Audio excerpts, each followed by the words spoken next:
India ఎట్టి పరిస్థితుల్లో ఇంకా పాకిస్తాన్ అంతం చేయాల్సిందే. మన ఆర్మీ చీఫ్ మోడీ, రాజ్నాథ్ సింగ్ అన్నట్టు పాకిస్తాన్ మ్యాప్లో ఉండకూడదు.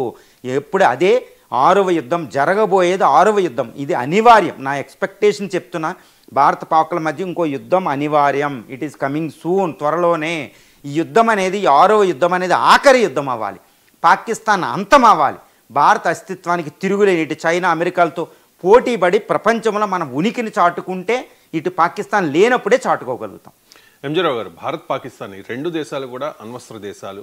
సో అణ్వస్త్ర దేశాలైన భారత్ పాక్ల మధ్య యుద్ధం అంటే 6వ యుద్ధం, మీరు చెప్తున్నట్టుగా చివరి యుద్ధం ఎలా ఉండబోతోంది?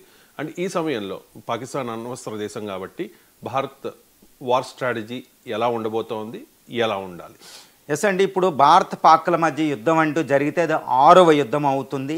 ఈ 6వ యుద్ధం అతి భీకర యుద్ధం అవబోతుంది. కానీ మనం అనుకుంటాం, మొన్న పహల్గాం దాడి తర్వాత ఇండియా పాకిస్తాన్ అటాక్ చేస్తే అది అణ్వస్త్రాలు పట్టుకొస్తుంది, అసలు భారతదేశాన్ని ఏం చేస్తో అని మనం భయపడ్డాం, గుర్తుపెట్టుకోవాలి. కానీ భారతదేశం ఎంత శక్తివంతమంటే కేవలం 4 రోజుల్లో ఒక అణ్వస్త్ర దేశమైన పాక్ని మోకాళ్ళ మీద నిలబెట్టాం. అది మన కళ్ళ ముందు చూసాం.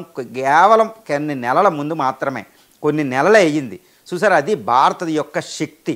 ఇప్పుడు ఇంకొక 6వ యుద్ధం జరిగితే, ఇంకొక యుద్ధం భారత పాకల మధ్య జరిగితే అది ఎలా ఉండబోతుందంటే, ఒకటే చెప్తున్నా, అది యుద్ధ భాషలో